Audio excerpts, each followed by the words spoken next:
And we are rocking and rolling with The coffee. man, the myth, the legend. We got Dean here drinking his coffee, and he's going to spill so much knowledge. I can't wait. This man, what are you, ex Tesla, ex CIA? What else have you done, Uh, man? Ex FBI, ex ATO, which is the Australian Tax Office. And yeah, somebody who drinks 85 cups of coffee a day, I think, is the way I'm going to go with it from now on. I like it. And I Why? appreciate the glass cup Why are you drinking coffee at like 6 p.m.? because I want to be pumped up for this interview, and I want to make sure that I answer the questions in the most Caffeinated energy I way possibly possible? can. I feel like that's myself. I drink so much coffee normally, and another cup isn't really going to bother me. But I want to make sure that I'm speaking to the things I want to speak about, and I'm being emotional about things that I feel emotional about. So Yeah, I feel like man. I can just convey it best through that. So Through yeah, a nice, natural, caffeinated state. totally. Yeah, Yeah, man. I know when it's. Go ahead. I was just going to say, like, I don't drink as much coffee now, but back in the university days, man, it used to be just like it used to be the ritual. You go there, meet up with the boys. Oh, yeah, let's get a coffee, whatever. And then it's like it's been 2 hours and you've gone to one lecture, which you didn't pay attention to. And you're like, let's get another coffee. By midday, everyone's like fucking shaking. You can't move. But I've actually cut right back. Like, I actually wasn't going to have a coffee today, but I decided to have one, this one here, and I'm down to like one a day now. And Okay. holy crap, is my sleep actually so much better? And Really? yeah, man, it's made a huge difference to me in my sleep. I think it's probably more to do with the timing. Like if I have coffee in the afternoon, even if I only have one, it kind of fucks with me a little bit. But yeah, Yeah. coffee very, very early or no coffee at all has made my sleep like. Do you remember when you were a teenager and you used to just collapse and like sleep for a long time when you were like growing, when you were younger, and you used to just sleep for ages? My sleep now Totally. feels like that, which is Really? crazy. Yeah, it feels like that again because I've quit coffee because I was drinking caffeine for such a long time. It's Huh. as though like my mind and body had forgotten all about that. And it's so important to get a full night, worth of sleep. And I'm terrible at that. I think I get maybe 6, and I got to really work on that. I think I just really stressed and just focused on getting everything that I needed to done for my clients and just my own projects and things like that. But that's something that I really need to focus on, and I'm glad you brought that up. Have you used I think it's called an Aura ring or something like that? Have you tried that? No, I haven't used the ring, but I have I got a it's I guess it's not a smartwatch because it doesn't have all the apps, but it has a few things. It's like a sports watch, so it like tracks um like GPS if you're going for a run, etc. But it tracks my sleep and it tells me like what it thinks is going on, and Mhm. I can definitely tell a difference in the because it gives you like a little graph, little data of what's going on. If I haven't had Yeah. coffee, I sleep way deeper. I get pockets of really deep sleep, and I sleep for longer as well. It's man, stop having coffee at like 6 p.m., you crazy person.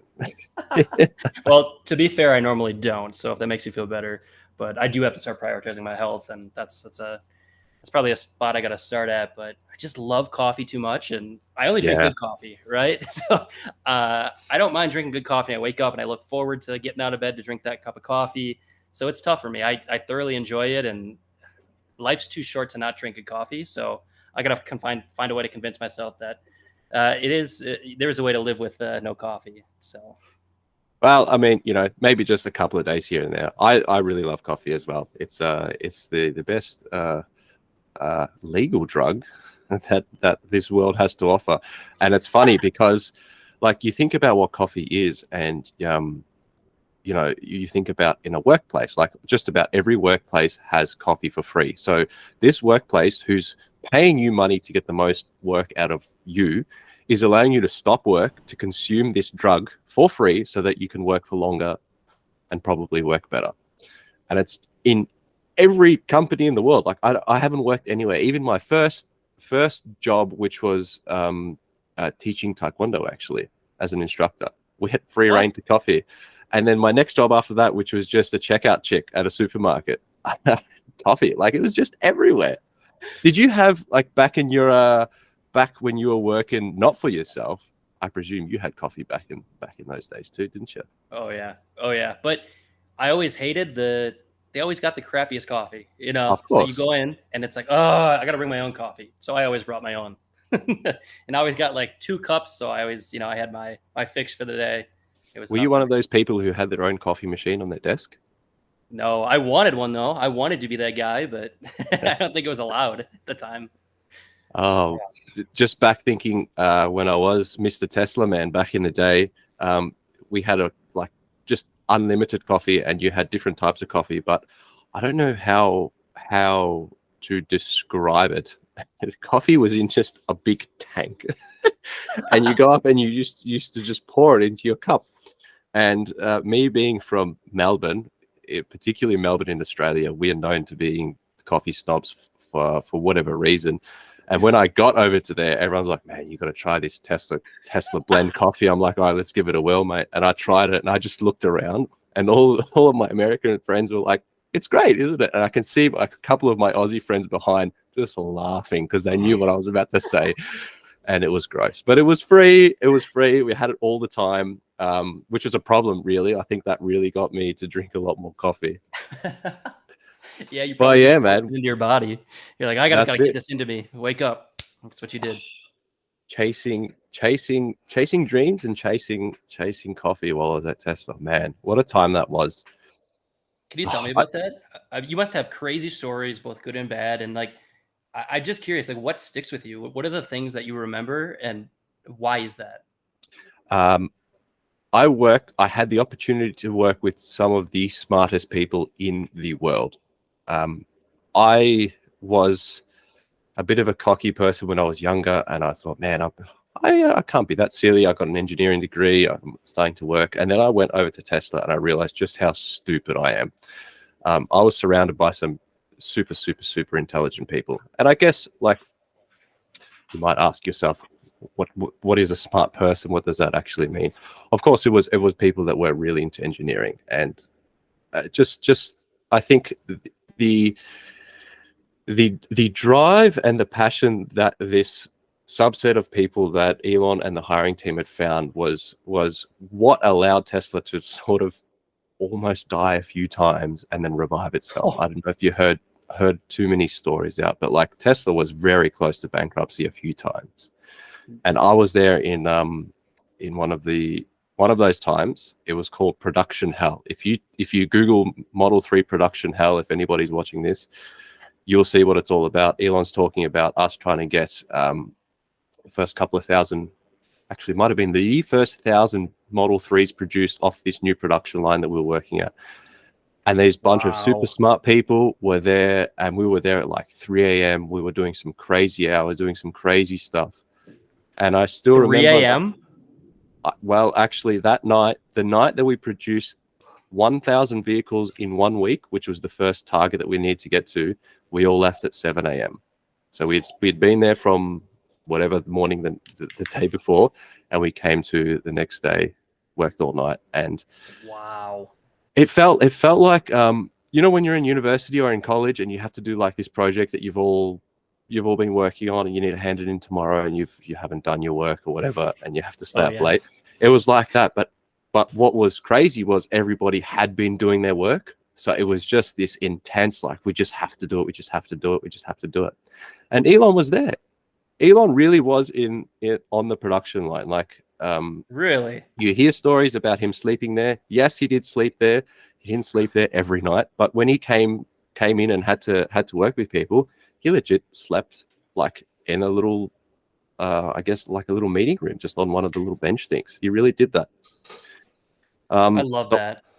all of those people, that really sticks out to me. And yeah, Elon being there. There was one time, it was again a pretty hectic. We had like something that we had to do by a certain time, and I was like on the production line, like under this computer scanning machine. So as the car computers would come off of their little parts tray onto the production line to be put into the car, they would be first put onto this testing rig just to run all the tests that needs to be done, so that it could be certified and given the okay to go on the car. Every one of these computers was plugged in with a certain bunch of things, and one of them was just a standard USB port. The USB port on two of the testers was buggered up. So I was just there, even though I probably shouldn't have been there. Like, probably should have been somebody else doing it. I was like, man, I'm here. I'll just do it. So we do it. Yeah. Yeah. So anyway, I'm like crawling underneath this like thing to try and pull this USB cable out. And I feel this like tap on my arm. And I turn around and it's like one of the people that I know is usually with Elon. And I'm like, hey, man, what's going on? And he's like, hey, could Elon have a chat with you about what you're doing? And I'm like, yeah, sure. Where is he? Yeah, he's like, where is he? And I crawled out and Elon's right there. And I'm like, hi, Elon. He's like, hey, who are you? And I'm like, hey, I'm Dean. I'm one of the engineers here on Model 3 production line, blah, blah, blah, blah, blah. And he's like, what seems to be the problem? And I explained what was going on. I'm like, I'm literally just replacing these USB cables, which are tangled up here. And it was like 2 a.m. I came out of like dust all over my face, shit everywhere, right? Yeah. And he's like, so you're an engineer and you're doing this? I'm like, yeah, well, I mean, we just got to do it, right? He's like, thanks, really appreciate it. And just walked away. Wow. That was one of two instances where I saw him. The second instance was just in sort of like a fairly high level general meeting about what was going on. I didn't really say much, but that was my interaction with him, which he will definitely not remember. But I will never forget that. That's for sure, man. That's such a unique story. Like, not many other people are going to be able to share anything similar to that. But also, too, I find it so interesting that Elon is the type of dude who will put in the hours and be the person that he expects you to be. He'll show you by his own actions. And I think not only is that a rare trait, but I think that's commendable. And we should see more of that from leadership in general. And I think this is actually probably a good, interesting segue here. But just talking about people when they get into the workforce, right? And they have these dreams of just getting that high paying job, being able to just, then they'll be happy. But we look at the world around us and just the way the world is changing and everything's moving so fast. It's uncertain times and it can be totally scary. And I think one of the best pieces of advice I could give here for people that like maybe are scared about this stuff, I think it's leaning into learning yourself. Like, you have to put in the work and you have to learn the things that you need to learn to be qualified for that job. And I see a lot of people that lean into, I think it's more so the certificates that you can get. And I see these people and I talk to a lot of friends and they all feel the same way, that, well, if I can just get that certificate, then maybe I'll get that job. Then maybe I'll get that thing. And for me, I look at, because I've stepped out of the whole corporate system and I look at it very differently now, as you do. But one of the things is like, I think people get stuck in this mindset, and we as humans are capable of doing so many things, and we are so potent, and if whatever we put our minds to, we can achieve. And I think people get stuck in these jobs and these systems, and I think their self-worth gets brought down a little bit. And this idea of 10K a month or 7K a month, or even just, paying the bills and stuff becomes almost like a fallacy in their mind. And I think we need to remind ourselves that if, tomorrow, if you wanted to start a company, you could figure out a way to do it. And that doesn't mean tomorrow would be successful, but it means that you can go after and pursue and build the dream life that you want to live. But I think staying at the job and just hoping for progress in the corporate game and just being a good person and being there, I think is a past game. And I think the new game now is I'm working harder than the next guy, and I'm putting that into actual use, and I'm applying it so that when I go into these job interviews or I'm interviewing for these other things, you could lean into those experiences and not necessarily just these certificates. And this is a total tangent, but I just think it's important to understand like the whole dynamic of things are changing. And, when we look at why people hire in the first place, it's to solve a problem, or the other case is to be a specialist of a tiny little cog in a giant system. And that's a general statement. But I think overall, we need to put more work in. And I think now is the time to do it, because I think things are changing really fast. And I'm sure you've got a lot of thoughts on this, so I'll shut up here. But it's just, we're in very uncertain times and people don't know where to look and where to go. So if you were let's say you're talking to me, right? And I'm stuck at a corporate job and I'm like, Dean, I really want to get that senior manager level. And I just feel like maybe that Google certificate or maybe that Facebook certificate is the direction to go. What would your advice be to me? Do you think it would be to go and get that certificate, or are you thinking something else? I think you should go get that certificate if you think that it's going to help you, because some people, and me to a degree as well, sometimes I just want to sort of get a high level picture of what what's going to happen. So say, for example, I Totally. wanted to get into Facebook and Google a little bit more. I would do those certificates so I sort of get a plan in my head. But I think the biggest thing is just implementing, taking action and trying. And I think people Yep. are a little bit scared of going back to what they were perhaps in their university or college days. And what I mean by that is, back in those days when you're still in sort of like a schooling phase, or maybe when you first get into a job, you're really trying to learn because you don't understand exactly how things work. That can be a little bit scary, right? Because you don't really know what to expect. You don't really know what's going to happen or how it's going to work. Generally, people sort of figure out what's going on.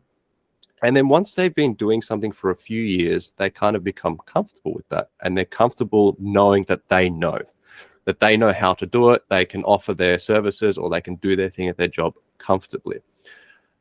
The difference I see between that sort of level of people, and it's fine if you want to stay there, but to your question, you say how people can get to that senior management or whatever. It's being comfortable with being uncomfortable again. So it's sort of going back to that state of mind where you are learning, where you are doing whatever you need to do, and not being happy or satisfied with where you are. Being able to step out of your comfort zone almost every day is, I think, one of the keys to growth, to growing yourself, to growing into a different person, into a better person, and sort of getting to those goals by taking action, of course. But you have to sort of take that uncomfortable step. You have to take action in dip your toes into something you haven't done before. Try something else. Put your hand up and say, hey boss, I really want to try this. I really want to lead this. Hey, can I try and lead this meeting or whatever? I think that's the key there. And I think people are not, maybe this sort of internet phase has changed people, like since social media has changed what people think about a whole bunch of things. But I think people are becoming a bit complacent with that. And I think in this current world, this current environment, like you said, if you're not competitive, if you're not comfortable with being uncomfortable, you're going to be left behind. That's just the reality of it, I think. And I think that's the same whether you're working in a company where, you're more of a employee, let's say, or if you're running your own thing, like for example, yourself or myself. The only way you're going to grow and the only way you're going to keep up is to just be uncomfortable and put yourself in uncomfortable situations often. That was eloquently stated. I think you conveyed my ideas better than I did. So good job with that. Thanks, mate. I love hopping on calls with you because you know how to turn the thinking into the actual words. So I'm always appreciative of that. I try, mate. I try. I get it wrong a lot of the time too. Don't you worry about that. Yeah, but what you said is so true. And as you were speaking, I was thinking back because I've been doing this, like try to make money online, be an entrepreneur, start a business. I've tried to do all this for over a decade now. And I look back at, my potential, and I've been studying this stuff a lot, but I've been so against taking risks. And I think what you said was so spot on. And it's like, you need to take those scary risks and you have to take that quote unquote leap of faith. The one thing that I don't know if it's too different, it's probably a little bit more different for you, but like here in America, when, you get out of college and you get a big boy or big girl job, right? And you're like, oh, I'm making big bucks. You can't screw it up because you've got $50,000, $60,000 of student loans on your back. And I think because of that, we've seen a little bit more dynamic shift in the sense that, like, if I'm an employee and I'm being hired, just tell me what to do. I need that bill. I need that dollar bill so I can pay the bank, pay the debt, right? And so I think with that, like, there comes a lot more stress that comes with people that are walking out of college in debt thinking that they need to do this. And so I don't know. I think what I'm trying to say through all this is I think it's a reminder that, like, I don't even know where I'm going with this. We're gonna cut this part out, but I think I know where you're going with it. It's just the additional like you said, having stress of having debt is not something to just sort of laugh at or just not think about. Like, especially when, I think, and correct me if I'm wrong, but in America, if you have student loan debt and you declare bankruptcy, your student debt sticks with you. I heard this the other day. I don't know if you've heard about that, but that is crazy. And I can totally sympathize with people when they say, hey, I need to just keep this job, just so I can pay the bills, because what am I going to do? This student debt is living with me. However, I think people might not realize the potential of what can happen if you stick to creating your own paycheck versus finding somebody else's paycheck. If you stick at trying to start a business, trying to do a thing for a few years, the potential of what you can do. And if you get somewhere that, like, say you spend a few years working on something and you find something that works and you start making proper cash, like real cash, you can pay off your student loans in a matter of months. And I think that enticing bit has led me to continue doing what I'm doing. I'm not earning millions of dollars, hopefully one day, but compared to when I first started, I can really see where this can go and where I can end up. But hey, like you said, you can just turn up to a job and say, and like people will say, hey, here's what's happening, here's what I need you to do, and you don't have to worry about it. Every 2 weeks, some money appears in your bank, and it's a great feeling. Bad. It doesn't really matter too much about what happens week to week, as long as over the next 6 months you're a relatively good worker and you do what you need to do, you're going to get paid. And yeah, I think that's a thing that I think some people are not able to get to. And I think I want to sort of take a step back to when I quit Tesla, and maybe when you quit your corporate gig. Let me ask you, has there been a more difficult decision in your life than quitting your job to start doing what you're doing now?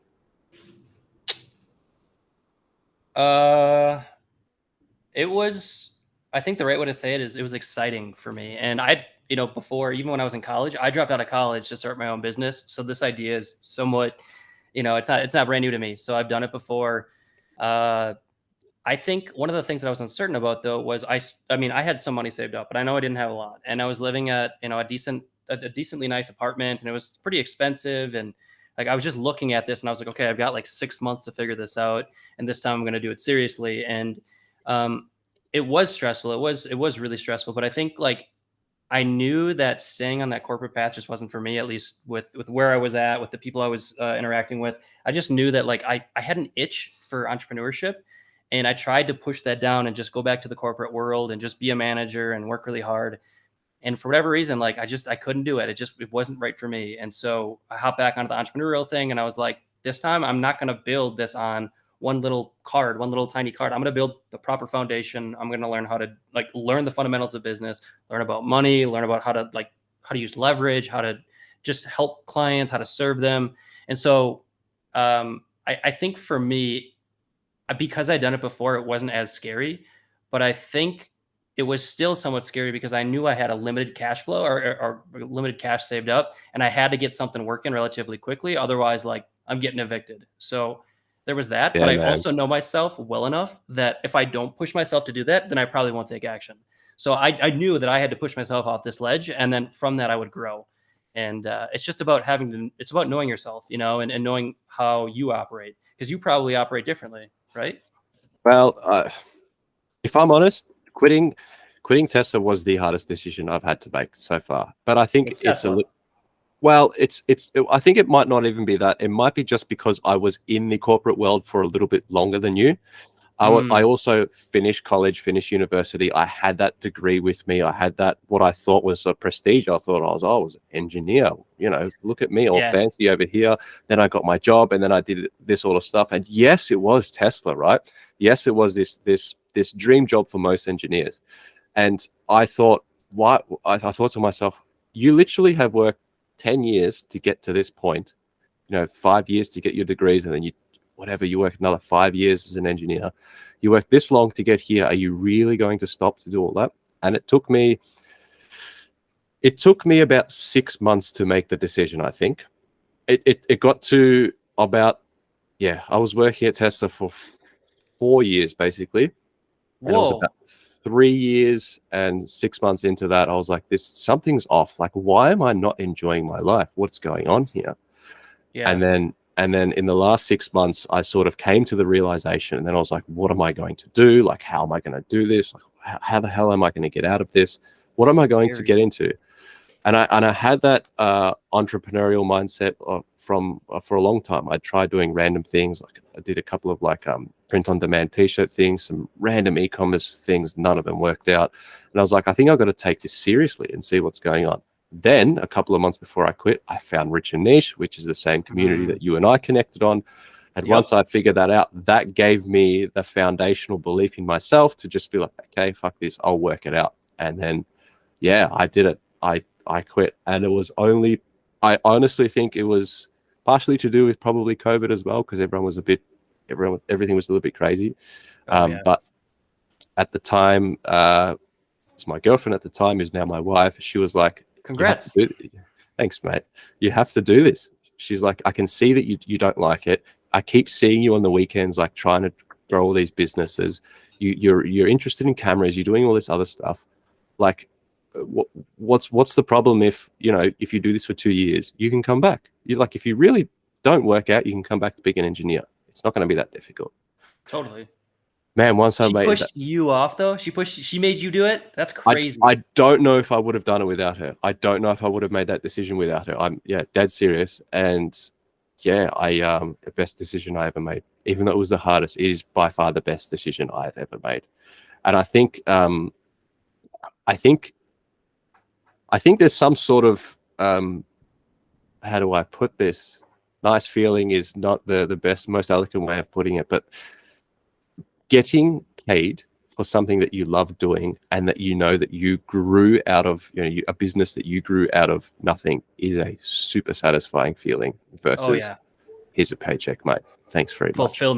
Fulfillment's probably the word you're looking for, I think. And very fulfilling. And just digital marketing, I think, as a whole, is a very fulfilling career, just because in and of itself, you're helping people grow, you're helping brands grow, you're helping businesses grow, which help their families grow, that help they're doing, whatever.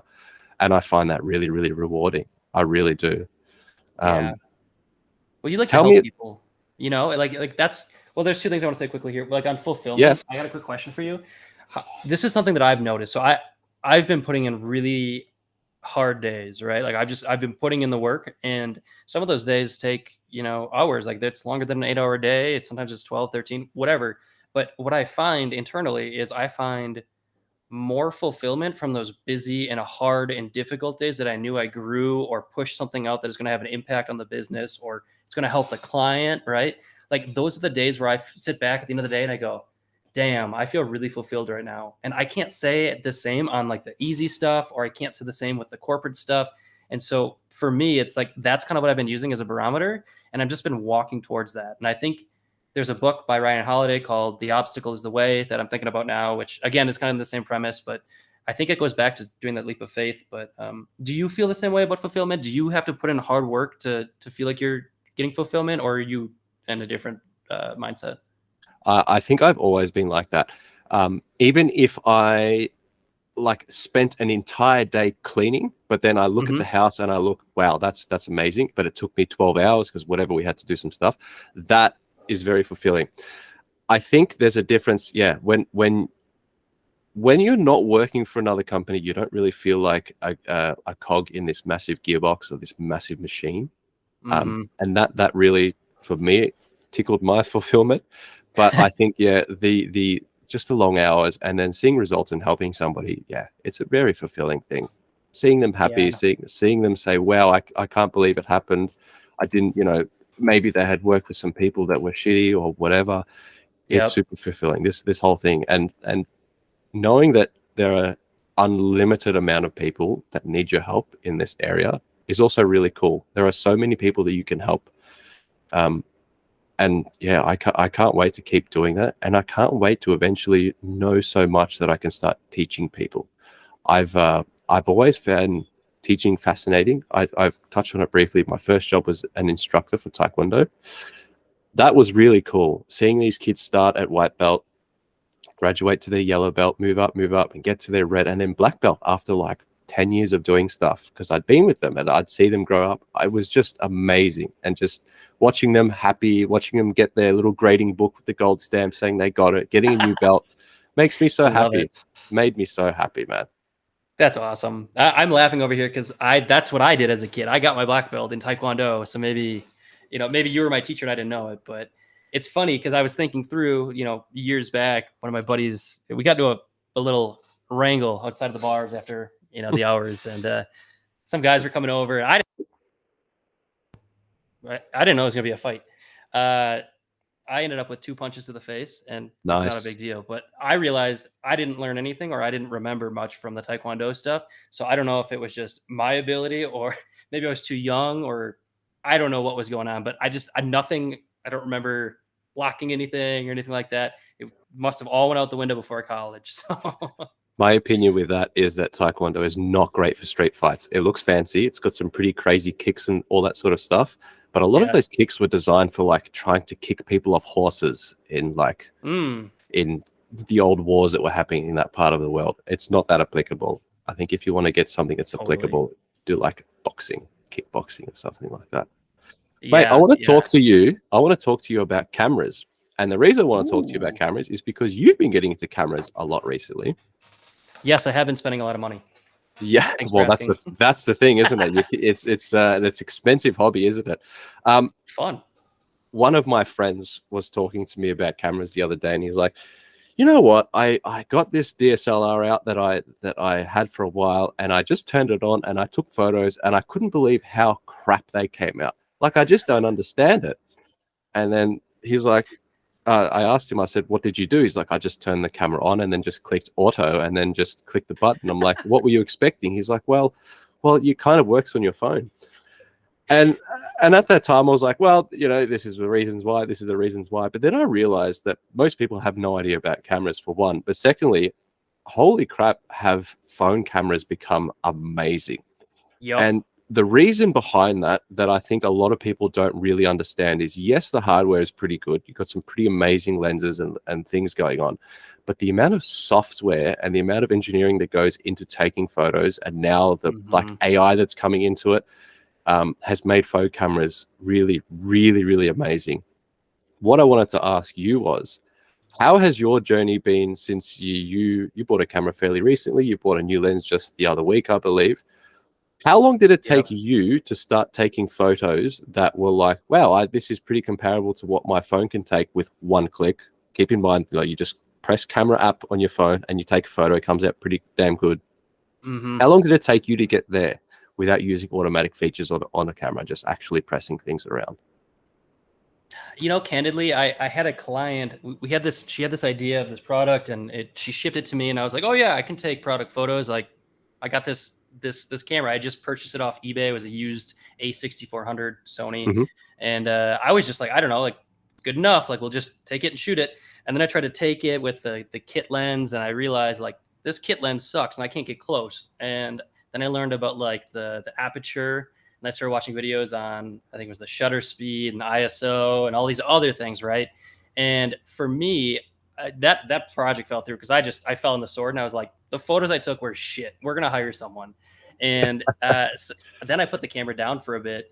But I've more recently been picking it back up because I want to document my life more. I want to be able to show the like think about like your great great grandkids. Like if you looked at your great great grandpa right now, great great great great great grandpa, you know nothing about him, but Yeah, now like nothing. we have the ability to like document entire lives. Like our kids down the line could potentially pull up a YouTube video and watch this video and see like, oh, that's who my great great great great uncle was or grandpa was, right? Uncle Dean, Yeah, right? So I think about that and I think what an opportunity, and the opportunity loss of not taking action. And I think you're never going to regret taking those photos. You're never going to regret learning how to like take a video and get a drone and take some cool shots. And I don't know, like I want to live a little bit more intentionally. I think the first 30 years of my life, I just kind of, told to go to college, told to get a degree, told to, get a big boy job and pay the bills because you got a lot of debt now. And I think I went through all that and I just ended up with like, what the hell? Like this, I'm not happy. I'm in debt. I'm not making money. People are yeah, leveraging me for their opportunities. And I yeah, think I saw that. And one of the biggest things for me was I think the biggest asset that you and I have, or individually you, is your time, right? And so to have someone hire you and value your time at such a low hourly rate, or just to waste your time on projects and moving the cheese, like that's kind of stuff that just really grinds my gears because it tells me that they don't respect your time And I just want to be around people that respect my time, respect my work, and appreciate the hard work. And so for me now, when I work with people that don't respect that, we're just not a good fit. And I love serving my clients, and I'm one of those people that I just want to serve as many people as I can, and I want to be the unlock to get them from where they are now for their next tier, their aspirations, right? And you Yeah. too, Dean. I'm sure you can think of a couple of clients right now, or that you worked with recently, that like, hey, I want to become a fitness instructor. I want to do this. I want to create content, but I don't know how. And they come to you, and you charge them 20% or whatever of what this ROI could be for them. And it's like, it's such a beautiful thing, helping people achieve dreams that they want to achieve in life. And I've never felt anything else like it. So for me, that's really what my pull is to just help people and serve them and get them to where they want to go in life. And I can't think of, there are obviously other professions that do that, but I think digital marketing is one of the prime ones now, where it's like, if you want to have an impact on this world and you want to help people and you want to just bring good in this world, digital marketing is such a great way to start that. And you focus on the skills and what works in today's day and age that busy business owners don't have time to do. Oh, I lost you, mate. That's my end. I don't know what's going on here. I think your camera just said it's getting hot. Did it overheat? No shot, it overheated. That's all right. We can just keep going like this. Yeah, man. Yeah, digital marketing is really the place where people can make the biggest impact, I think, on others and other people's lives. And I think the documentation portion of it, like right now we're doing this recording, so hopefully, yeah, somebody down the line can be like, hey, that's Dean. That's the guy that was great grandparents or whatever. I just think cameras are really something that's hey, you're back. Nice. Look, all right. Cameras can teach you a lot of things, I think. Not so much about like taking photos of an object, but I think once you realize how much value there is in the visual component of whatever it is you're doing. So say, let's go back to one of my buddies who's he's an online coach, he's a personal trainer, he's doing whatever. Once you realize that being able to create something unique for them that's visually different from what other people have, and being able to do that with a camera that everybody has, can really step up your game. I think there's a lot of people are focusing on like web design and stuff like that, and a lot of the analytical sort of stuff. But I think people might not really know just how much value there is in bringing a camera out and exploring what that can do for the person as well. Even if that's not a product shoot, even if that's not something to do specifically with their services, even just having like an interview of them. So, I am personal trainer X. People haven't really seen me on camera. Having this high quality video that talks about them, their beliefs, what they want to do, and having that pinned on their Instagram, for example, is going to be such a great thing. That's going to be a revenue recurring machine. Recurring revenue. Totally. You get what I mean. I understand what you meant. Yeah. And I at least in my opinion, I think cameras are a lot of fun because you can do a lot of things with them. Phones are really cool, but they're limited just because of their architecture mainly. Like my lens on my camera is like the size of my head. The lens in a camera in a like a mobile phone camera is like this tiny little thing. So you're obviously restricted to what you can do. Yeah. But the sort of the creative aspect, which I enjoy a lot, that comes out of having a camera, and the ability to really change the perspective of a person, of a brand, just with this camera, just with this one tool, and the amount of flexibility that you can do with it. It's just, I don't know. I fell in love with cameras, as you know. I've been using for a little while now. I've done a bunch of stuff with them, and yeah, I think let me say this: if you're getting into the digital marketing space and you're worried about being buried in data and all that sort of stuff, and you don't really want to do that, buy a camera, just do a basic course to learn how to do everything, and just explore what you can do with that, and you'll be amazed at what sort of creative freedom you have to just do so many things. I don't know. Maybe I'm biased, mate. I just love cameras. Maybe a little bit. Like, you're good at the technical stuff. You're really good at like fine tuning the cogs and making this picture perfect. And I'm still trying to figure that out. The picture will be too dark, and then I'll mess around with something else, and then it's like black and white, and I don't know what's going on. But through the work, we'll figure it out, and I think I'm making my way. The one thing I wanted to say though was the GoPro, the not GoPro, the DJI, the drones. Yes.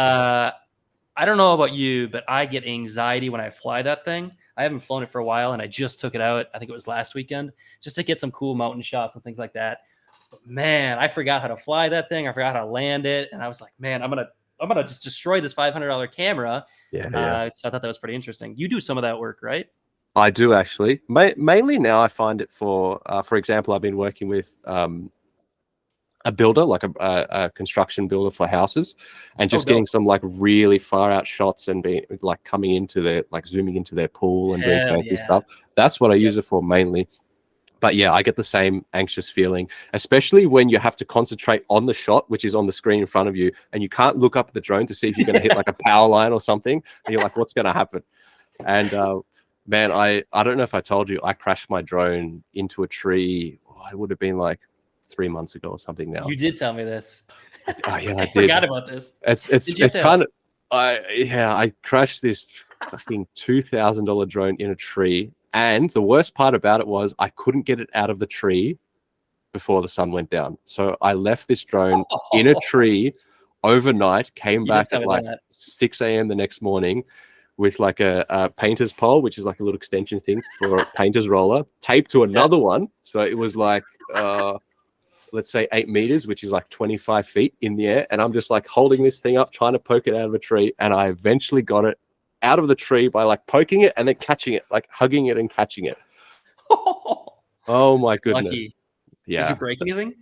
Nothing. Oh, well, I mean, a couple of the like propellers broke, but they're replaceable. You get a bunch of extra ones in the kit, but the drone is totally fine. And I think that's an attestament to how where the technology's come. Like all the new drones are really, really good these days, and you can bash them around and they don't really stuff up except for the little propellers. And yeah, technology's just really come a long way, I think. Oh, technology, it's so fun. Let's give the audience a quick bonus here, because I think this one's pretty interesting, and maybe you don't even know about it. What are your thoughts on ND filters for drones? I think they are a must-have. They are a must-have to have for drones. The biggest reason is that, and you might recognize this now, is the shutter speed rule. Say, for example, you're shooting at 30 frames a second. Your shutter speed should ideally be 1 over double that frames per second. So it should be 1 over 60. That should be 1/60th of a second.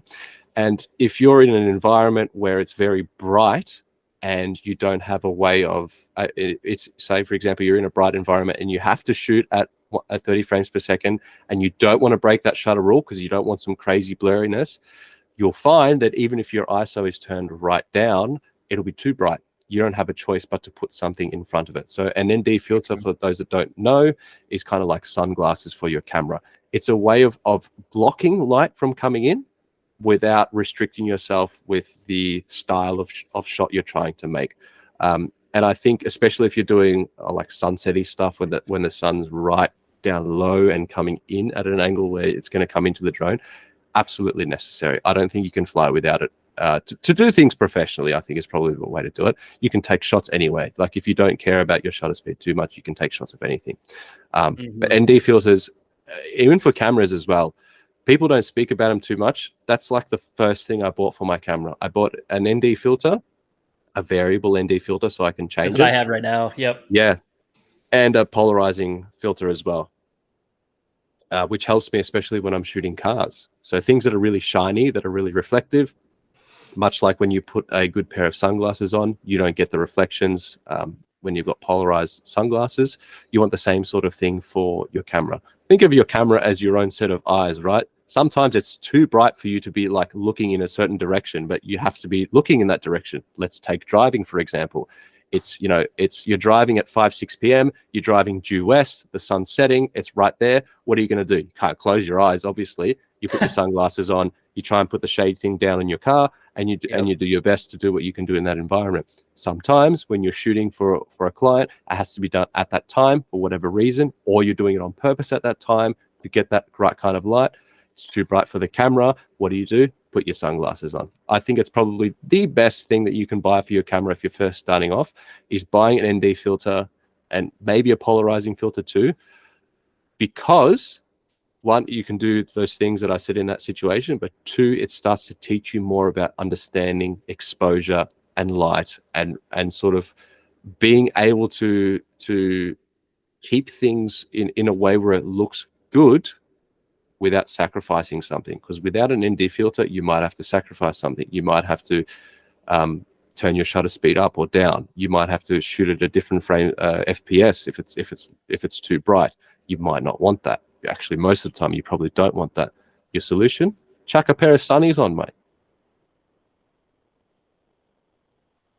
You know, as you were speaking, I realized I don't even know what ND stands for, but I saw a YouTuber, right, who had an ND filter, and I'm like, I got to get one of these. So I think that's the process I've been going through in terms of learning just the cameras and stuff like that. It's just been exploring through interest, through dissecting some people that I watch and looking at how they make their videos. And by the way, I've been actually testing this one out. I don't know if you've used it yet. Have you been able to generate new backgrounds and new creatives for any of your client work using AI? Not really, and I think that just might be because of the style of client work that I do is really focused on what they are producing.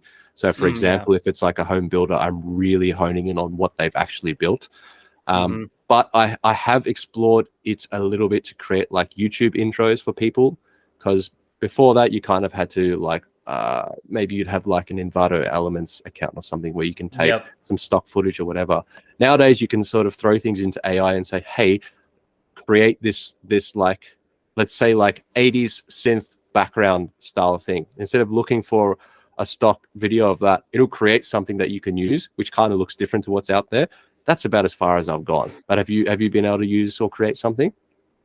Yeah, I've been watching the new trend right now, and that's to take a video, right, and then break it into each frame, and then for each frame, you ask AI to generate a different background. So that's like the new that I'm seeing like pop up on Instagram, and it's been really interesting to see these reels, and it's really cool because like it takes a long time. You got to pull all the frames, then you go in and either the way to explain it is you just get a normal picture from a camera. So as you're seeing me, then you go into AI and say, hey, above where the wherever this ending is, create another 50 pixels of content and just figure it out based on what you see. And you can have it go wider, taller, and you can give it context, like Dean was saying. So if I wanted it to look like, go ahead. I tell a lie. I have done that. I've gone through that process. Sorry, I tell a lie. Have? Yes, I have done that actually. Yeah, sorry. I didn't realize exactly what you're asking, but that specific way of doing stuff, man, how crazy is it? You can create, what I think was amazing out of that is you can use old footage, let's say from like the 80s, which if you remember TVs were square and now TVs are rectangular. You can take an old piece of footage that was square and expand it and turn it into a widescreen shot now that would look normal on a TV. So that missing space that was nothing in on those videos is now filled up because of AI, and it looks like how it was shot originally. That to me is crazy. That is a multi-million-dollar business idea that you need to execute on, or someone listening will take it and run. I think people have already started doing it, mate. I think that's the horse has already left. Sorry. Damn it. It's okay. We got more million-dollar ideas. Yeah, got a list of them. We got heaps of them. Anyways, going back to what you were saying about like education and stuff, I see you as just naturally a good educator. And you know, I message you a lot on Instagram, and I'm showing off photos and just kind of not knowing what I'm doing. From your background, maybe you're like, yeah, he's like 2/10 the way there, and maybe you know what I mean. Like I don't know how far I am, and I don't know what I don't know. But it's been very interesting to just talk to you and ask you questions and send you just stuff, and then you just come back with really positive support or advice or direction. And you know, it's just I think you're a natural educator, and I think you do good in pursuing that if that's something that aligns with your ikigai. But I think you're just a natural educator. Thanks, mate. I think where I see myself going in the next little while is I would like to work on the current business that I've got going on and get that really sort of pumping and in a state where I don't have to be there all the time. But the next natural step for my own personal brand is doing that. Like I said, I really enjoy teaching and educating. I think I sort of, particularly after doing that stint of teaching Taekwondo, because I was at the front, I had like a headset on, I was in front of a class. Way. Yeah, dude, it was in headset front of on? Yeah, because it was in front of a class of like 50 people, right? So no one can really hear you properly. So I was on, this was at like 15 years old. So I've been doing that sort of speech, let's call it, for a while now. And I think because of that, it sounds like it comes natural to me now. Whether or not it actually does is another thing. But because I enjoy that, and as you know, if you enjoy something, you tend to figure out a way of being good at it. That's my next natural step, and probably releasing a course on how to use a camera and stuff like that, which I've sort of done bits and pieces on random videos. But I think that sort of a thing would be really fun for me to do, to be honest. And yeah, helping a lot of people is always the go. It's always something that's just so fulfilling, as we were saying before. So look out for this. Look out in how does that saying go? Look out for this space. Look out in this space. You know what Keep I'm a lookout. talking. I will keep your eyes peeled. We'll go with that. Let's do that. Keep them peeled. Keep your eyes peeled and full of caffeine. How's that? Oh man, I was gonna say something, and as you were speaking, I lost my train of thought. It's a good thing this is edited. Where the hell was I gonna ask you? If you got something, shoot it off. I'll write it down if I remember. I actually was just about to say let's probably wrap this up, mate, because we've been talking for like almost an hour now. It's gone really, really quick. Damn, it has. I've got a bunch of other things to do. What is it tonight? It's Monday morning? Tuesday morning? It is Tuesday morning for me, 10 a.m. And it's, what is that, Monday night for you, 6 p.m.? Something like that? 5 p.m. 5 p.m. You're close, though. Close. Yeah. Mate, it has been an absolute pleasure having you on here, having you on with your cactus in the background, which I really, really like. Do not remove that. Perhaps get another cactus. So keep it. Yeah, so it has a little friend or something like that. Thank you, mate. I really do appreciate it. It's been great talking to you about all the stuff that we've been doing, a couple of lessons that we've learned along the way, and perhaps what the future entails for both of us. Let's keep this chat going. I'd love to have you on this, I guess I'm going to call it my podcast now, episode 2. I'd love to have you back, mate, for some more.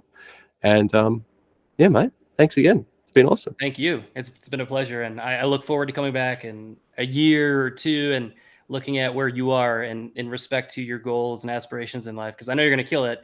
So it'll be just interesting to see, where you're at, because I know you're going to be in a different spot. So likewise, mate. I'd love to see where you end up as well. Thanks, everyone, for listening. Thanks for coming, Dex, and speak to you all next time. Bye-bye. Thanks, guys. No, you hang up.